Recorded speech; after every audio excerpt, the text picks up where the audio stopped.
사랑의 하나님, 우리 아버지, 말씀 앞으로 또 인도해 주셔서 감사합니다. 이 시간에 성령을 구합니다. 구하라고 하셔서 말씀을 저희 눈으로, 머리로 헤아릴 수 없음을 알기 때문에 성령을 구합니다. 친히 임하셔서 가르쳐 주시고 어떻게 묵상하며 생각해야 될지를 알게 하시고 기록된 말씀을 통해서 우리를 진리 가운데로 인도하심으로 끝내는 진리 안에서 자유를, 또 진리로 인한 절대 평안을 맛볼 수 있도록 축복해 주시기를 바랍니다. 한 시간을 아버지께만 의탁드리며 예수님 귀하신 성으로 간절히 기도드립니다. 시편 51편 15절부터 17절까지. 주여, 내 입술을 열어 주소서. 내 입이 주를 찬송하여 전파하리이다. 주는 제사를 즐겨 아니하시나니 그렇지 않으면 내가 드렸을 것이라. 주는 번제를 기뻐 아니하시나이다. 하나님의 구하시는 제사는 상한 심령이라. 하나님이여, 상하고 통회하는 마음을 주께서 멸시치 아니하시리이다. 자, 오늘은 드디어 시편의 마지막 날입니다. 오래 했습니다. 시편 51편을 참 길게 했는데 길게 할 만한 장이라는 생각이 들고, 오늘이 마지막 날이긴 하지만은 우리가 계속해서 첫째 날부터 반복해서 암송하겠죠. 그래서 첫째 날에 말씀을 우리 마음속에 모시고 꼭 붙잡는 그 지키는 일, 그걸 위하여 오직 그랬습니다. 오직 너는 마음을 강하게 하고 극히 담대히 하라. 굳게 결심하라. 그리고는 말씀을 꼭 받아들이고 지키라는 것입니다. 나머지 행동하는 것은 내가 너의 안에서 이루어 줄 것이다라는 약속. 그렇게 말씀의 인도하심을 따라 걷는 우리의 길, 어디로 가든지 형통할 것이다.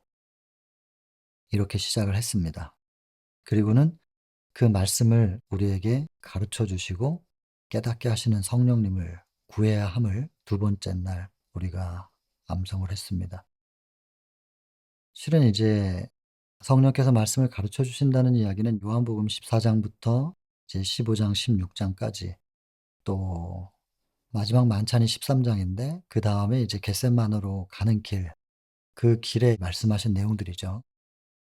요한복음 19장 30절에 다 이루었다 하면서 이제 거기서 십자가 사명이 끝나고 부활하시고, 또 21장에서 제자들과 바닷가에서 다시 만나시고, 그리고 안수하시고 특별히 베드로에게 다시 사도로서 일할 수 있는 자격을 부여하시고, 그리고 나서 인제 사도행전으로 넘어가는 이야기인데, 십자가 전에 유언 같은 말씀들을 하신 거죠.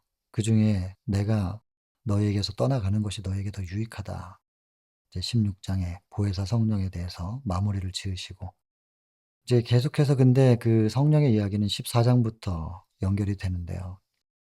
26절에 보면 "성령이 임하시면 모든 것을 가르쳐 주시고 생각나게 하실 것이다."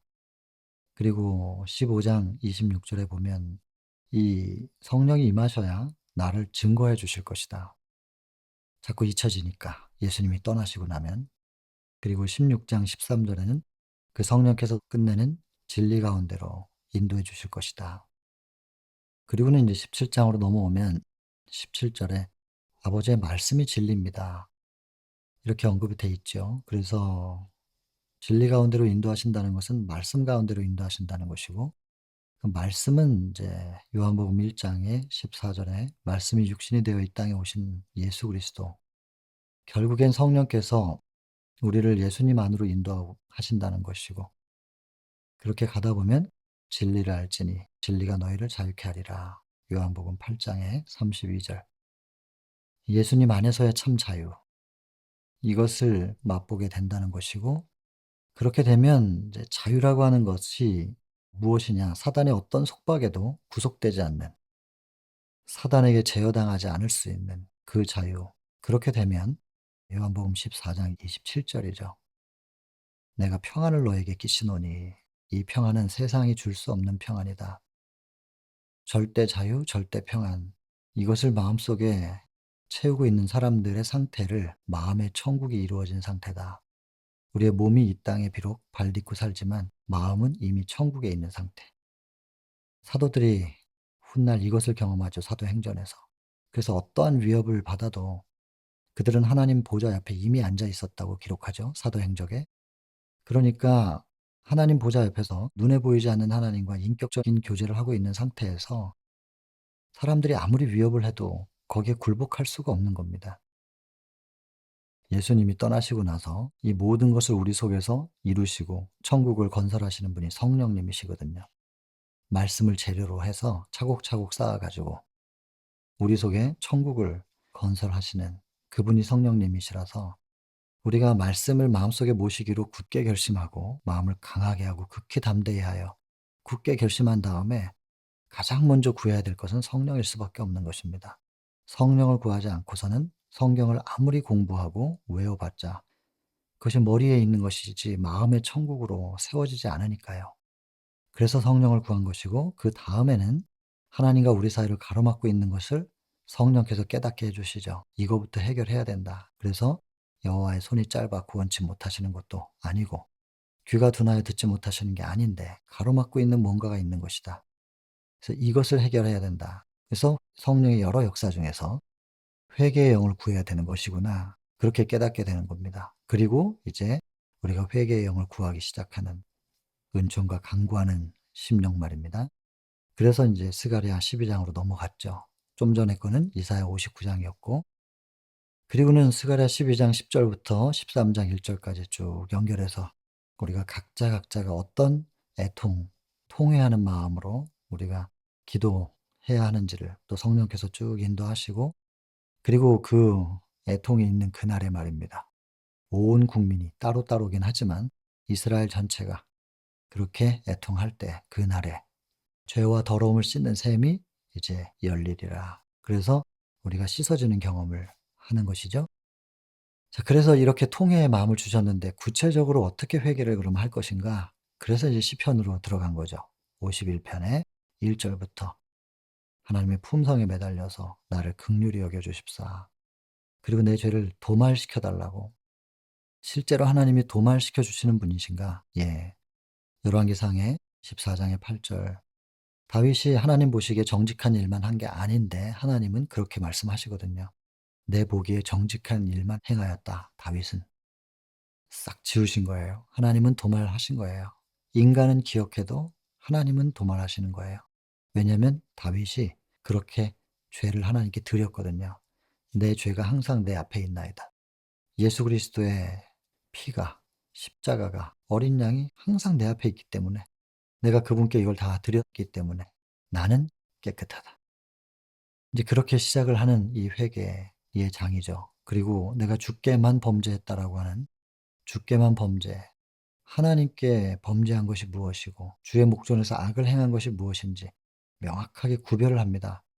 둘 다 어느 한쪽은 죄가 아니다라는 주장을 제가 하는 것이 아니라 악한 행동은 죄가 아니다 그 말을 하는 것이 아니라 범죄 후에 근본적인 죄가 있고 그것의 죄에 대한 열매로 주의 목전에서 악을 행하게 되는 그래서 우리의 회개는 악한 행동에서 계속 맴돌아서는 안 된다는 거. 근본적으로 우리가 무슨 죄를 지었는지, 죄 자체가 무엇인지를 알고 회개해야 된다는 그것이 이 시편 51 편에서 굉장히 중요하게 첫 시작을 하게 되는 것입니다. 하나님께서 놓지 않은 손을 내가 먼저 놔 버리는 그리고 분리됐는지조차도 모르고 마치 끈이 끊어진 연처럼 말입니다. 그러다간 그냥 죽는 것이거든요. 하나님께서 그걸 못 보시는 거예요. 그리고 그 모든 이제 나단의 책망을 통해서 깨닫고 회개하는 그 다윗에게 하나님께서 천천히 보여주시는 겁니다. 미리 다 용서했음을. 그래서 얘기하는 거예요. 하나님께서 뭐라고 말씀하시든 저는 의로우시다고 할 것입니다. 하나님께서 뭐라고 판단을 하시든 심판하시든 그 말이죠. 나는 순전하시다고 할 것입니다. 이미 판결이 다 내려졌으니까. 그런데요. 이게 본성이 문제예요, 하나님. 이게 계속 올라올 텐데 어떡하죠? 제가 분명히 하나님께 드렸고 매달리고 있다 할지라도 깜빡 놓치면 이게 본성이 올라와 가지고 놓치면이 아니라 본성이 올라와서 놓치게 만드는 거거든요. 사단은 우리의 약점을 너무나 잘 알죠. 살짝만 건드리면 우리가 흔들린다는 걸 알죠. 이걸 다윗도 아는 것이죠. 하나님도 아시니까. 이거 어떡하죠? 근데 참 감사한 건 하나님이 미리 다 알고 이해하신다고 말씀해 주신 것이 얼마나 따뜻한지 몰라요. "내가 다 알아. 너희의 약함을. 그것조차 나한테 맡기겠냐?" 예, 기꺼이 드리죠. 그러면서 정한 마음을 창조하시고 정직한 영을 새롭게 해 주십시오. 창조주께 맡기는 얘기예요. 그리고 저의 죄들은 우술초로 정결케 해 주셔야 돼요. 정결케 하다, 범죄하다라는 단어, 죄를 짓다, 죄를 씻다, 이 두 상반된 의미가 한 단어 안에 있는 하나님의 이 복음을 다윗은 아는 것이죠. 그리고 이것을 경험한 사람 외치는 겁니다. 이렇게 저를 계속 이 상태로 유지할 수 있게 붙들어 주시면 제가 얼마나 기쁘겠어요, 구원의 즐거움으로. 이 기쁜 마음으로 제가 범죄자들을 가르칠 겁니다. 주의 도를 꼭 가르치겠습니다. 저 같은 범죄자들은 많은데 주의 도를 아는 사람들이 부족하니 제가 저를 구원한, 저를 정결케 한 그 주의 도를 그들에게도 가르치겠습니다. 그러면 그 죄인들도 저처럼 주께 돌아오지 않겠습니까? 이것이 우리가 지난 시간까지 했던 겁니다. 첫 번째 외웠던 성경절부터 쭉 연결되는 것이죠. 그리고 이제 오늘 마지막 주여 내 입술을 열어 주소서. 내 입이 주를 찬송하여 전파하리이다. 혼자만 경험할 수 없는 거잖아요. 내가 범죄자들을 가르치겠다고 했던 것처럼 내 입술을 열어 주시면 내 입이 주를 찬송하여 전파하리이다. 주는 제사를 즐겨 아니하시나니 또 주는 번제를 기뻐 아니하시나니 만약에 그랬다면 내가 드렸을 것입니다. 마무리입니다. 이제 하나님의 구하시는 제사는 상한 심령이라. 하나님이여 상하고 통회하는 마음을 주께서 멸시치 아니하시리이다. 정말 가슴 뭉클한 내용입니다. 뭘 갖다 바치는 게 아니고 다른 신들도 나쁜 거 가르치지는 않습니다. 그러나 뭐 좀 내면 뭐 어떻게 해 주고 뭐 공양미 300솔 내야 눈을 뜨는 거예요. 이게 주고받고란 말이에요. 근데 하나님은 제사를 즐겨 아니하시나니 번제를 기뻐 아니하시나니 그랬다면 제가 당연히 드렸겠죠. 그런 게 아니라 하나님의 구하시는 제사는 상한 심령이라. 그 세리의 기도처럼 말입니다. 누가복음 18장에 13절 그렇게 돼 있지요. 저를 불쌍히 여겨 달라고. 저는 죄인이로소이다. 바리새인의 기도와 얼마나 대조를 이루나요? 상한 심령입니다. 하나님이여 하나님의 구하시는 제사는 상한 심령이라. 하나님이여 상하고 통회하는 마음을 주께서 멸시치 아니하시리이다. 다윗이 1 절부터 하나님의 품성에 매달리더니 하나님이 어떤 분인지를 아는 사람이 쭉 회개를 이어나가다가 마지막에 요렇게 마무리를 한단 말이에요. 정말 뭉클한 내용입니다. 이 시편 51 편을 계속해서 암송하고 이제 눈 감아도 외울 수 있으니까 눈을 감고도 계속 말씀을 암송하면서 하나님의 마음에 더 가까이, 더 가까이. 가끔 스스로가 부끄러울 때가 있지 않습니까? 저는 가끔이 아니고 자주 있습니다, 그럴 때가. 근데 이 시편 51 편을 암송하고 기억절로 기억하기 전에는 한참을 그 부끄러움 속에서 헤매요. 그런데 헤매고 있다 보면 이제 시편 51 편을 그냥 한번 습관적으로 1 절부터 쭉 외워보는 거예요. 쭉 외우다 보면 말씀이 저한테 뭐라고 하시냐면 "일어나라."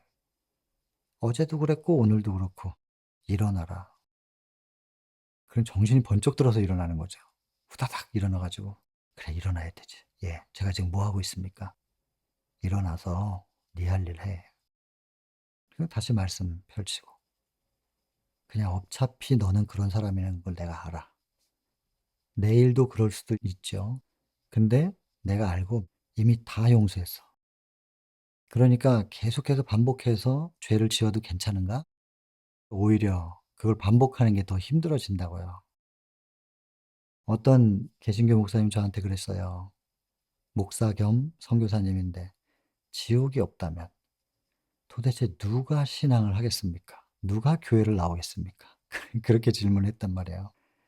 제가 그게 없다고 하니까 성경을 가지고 한참 얘기하다가 성경을 딱 덮으시더니 마지막 하신 말씀 "아니 전도사님 지옥이 없다고 자꾸 그렇게 하면 누가 교회를 나오겠냐고. 여기 청년들도 이렇게 많은데 이 청년들 지옥이 없다 그러면 교회 안 나온다고.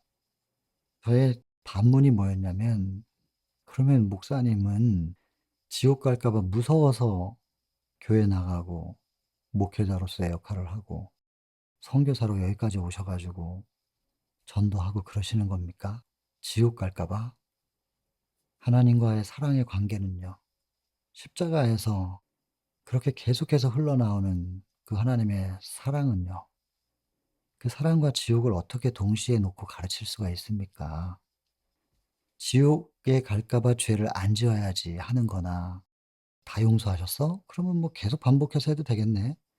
하는 거나, 복음을 너무 모르니까 하는 말이죠. 가슴이 아파서 그걸 못 해요. 다 이미 용서했다 할지라도. 진짜 통해는 그때부터 시작이죠. 뭐랄까요. 죄송하다고도 말 못하겠고 어떻게 표현해야 될지 모르겠지만 그렇게 못해요. 혹시 스스로가 아니라 어디 걸려서 넘어질 수는 있겠는데, 그리고 나면 참 슬픈 거예요. '아 이거 또 하나님을 내가 그 손에다가 못질을 했구나.' 죄책감에 눌려서 낙담을 하고 눈물이 나는 게 아니고, 그 하나님의 사랑 때문에 또 한 번 그분을 아프게 한 것 때문에 이게 반복할 수 없게 되는 거거든요. 회개의 시작은 형벌 때문이 아니라 그분의 사랑의 감동이 돼야 된다고 봅니다. 시편 51편의 15절부터 17절까지로 해서 회개의 장은 마무리하도록 하겠습니다. 하나님의 구하시는 제사는 상한 심령입니다. 절대로 상하고 통회하는 마음을 멸시하실 수 없는 분, 그 하나님을 꼭 기억하시고 그분께 매달리는 우리였으면 좋겠습니다.